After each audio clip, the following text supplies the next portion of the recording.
Hi there, welcome to DD with PG. I'm your host, Pastor Greg, and wonderful, that's not my first name. My first name is Greg. But anyways, DD with PG works that way, as you know.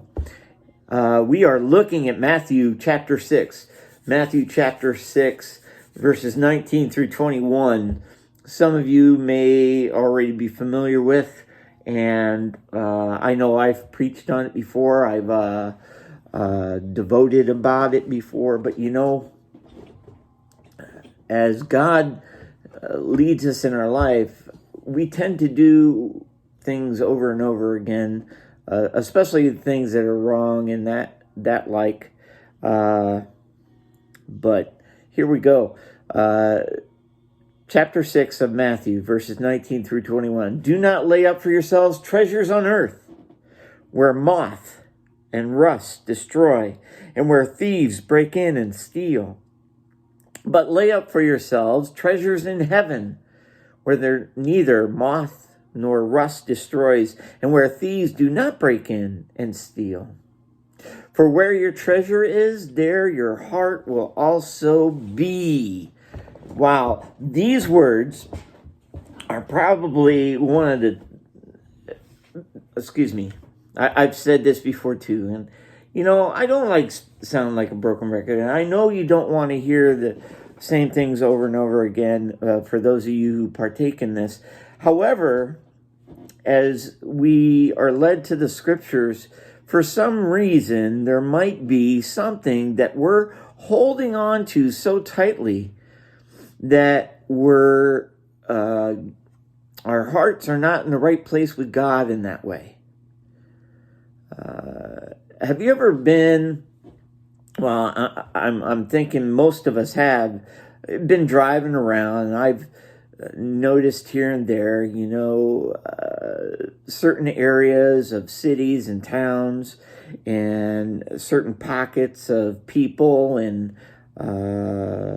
areas that are ones that have these huge mansions, houses, have many things outside their house that are toys and boats and motorcycles. What do you call them? Water. Those things, not water skis, but snowmobiles for the water. I'm blanking on that, is beyond me. But snowmobiles, all the bells and whistles, the finest cars, the newest vehicles, and all of that nature. They have no room to park their cars, and I'm just as fault as anyone else, even though we have one car garage. And if we still had somebody park in the garage, it would be one of those difficult things to say, all right, who has the ability to stay in the garage because and be able to go in and out of when we work, and who goes first and all that jazz. There are things that we collect. There's things that we gather to ourselves. And the reason why this is so appropriate is my wife and I went down, as we moved into this house. Probably now we're in the second year of being in that house. But you know how it is when you move, you have boxes that don't get touched for a while. And so you think, okay, I should have these things. And I should hold on to these things. Some of it, I know, if we bequeath it to our brother or sister or to our kids, depending upon what types of families we have and that sort of thing, what we end up seeing, I'm sorry.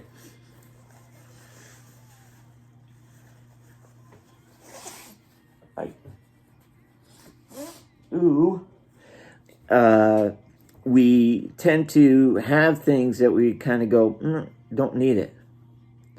And we've had it. We've had it forever. And when you don't see things, you don't use them, and they just kind of stay. Unless it's things like, Christmas things, Easter, other, maybe celebrations. You're not going to always, maybe you switch out your clothing from that of summer and winter, do that kind of thing.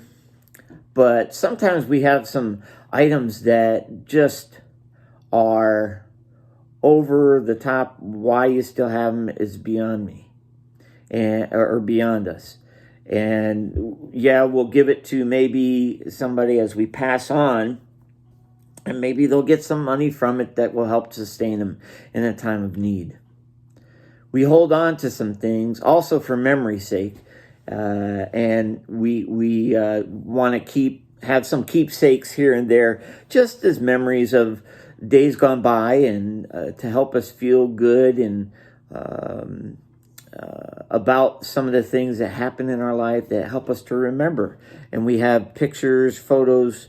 We have items that may be, as you have little children and so forth, you may have saved certain things, maybe a shoe here and there, a little hat, maybe an outfit that was special, or even you go to the point of, saving teeth. It's little things like that. You just kind of go, what? We won't be able to take it with us, as they say, right? So why build up all these things on earth? Because you can't take it with you.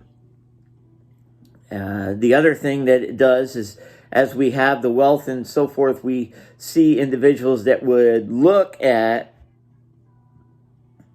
hey, let's go in and get these things. Or such instances as this. We have these items, and then we store them in places. We store them in places that end up getting destroyed somehow, some way, some form. Case in point, we had, flooding in the basement at one point. And, if you have things stored in boxes are not waterproof. And you can have some things ruined that way. If water also stays, you get mold and all that. And this is what is being talked about here. Don't lay up for yourself treasures on earth where moth and rust destroy, and where thieves break in and steal. You see, all these things are what God is saying to us is that they're worthless in the grand scheme of life. What we obviously need just to get through the day and all those things, those are what we have. But we're going to live on what God provides, and God's always going to provide in one way or another. I would think that even having a horse to be able to go here and there on would be one that would be expensive, to undertake. And not to say that, it couldn't get you from here to there, but it would be very difficult in the sense that, we have all these cars and other vehicles on roads and so forth, and so that's not the means of transportation anymore. Even though Jesus' day, think about him, he walked everywhere. Sailed. Okay, well, he walked everywhere. He may have rode on an animal for periods of time, but a lot of the times they walked and traveled, and they just walked place to place. So you see what it's talking about. And this hit me too, I think, as we mature in Christ, what we find is that we don't often hold on to everything. So my wife and I, as we were cleaning up in the basement, we were going through things and saying, do we really need this? Do we really need to keep this or that? How are we going to have this anymore? Or what is necessary? And we've done that a few times. And I think it's important for us to do that in our lives. And not only necessarily the physical things, that we acquire, even though this is talking about material things and treasures here on earth, but that we treasure more the things of life, and we treasure the things more of God. And basically what it would come down to, as I've sat here today and thinking about various individuals and what's going on in their lives and hoping things are going well, lifting up prayer, daydreaming. I'm going to be honest, right? Fiddling around with stuff that's probably not important. But if we devote time to the Lord in a greater way, what that might do for us. Because you see, it says here, if we build it in heaven, there are going to be no thieves to break in and steal. There's no moths or rust that's going to destroy it, but it's going to be something that's going to be beautiful and nice. And if we treasure more of those things, you see, there we're better off. Now, in the same way, it's just like what we were talking about in this Thursday morning Bible study, talking about eternity and life, in that if we're not preparing for our time of departure here on earth, what's the whole point? Because of the fact that, where's our eternity going to be? Here on earth? Or is it going to be in heaven? And the answer, obviously, is in heaven. But we so hold too tight onto the earthly things. We hold on so tight that we get fearful. And we get fearful of the things that are to come. Yes, we don't know. We don't truly know everything. However, our hope is in Jesus. Our hope is in God, and hope in there is going to be that heaven that we are going to be in, and is going to be so beautiful and wonderful outside of life here on earth. You see, we all need to come to a point where, this stuff is meaningless to a certain extent. I mean, I'm talking about the material things that we may gather, as opposed to our interactions. And hopefully our interactions are more positive than negative. But this is it. Where are our hearts? Are our hearts on just getting the things for ourselves, or our hearts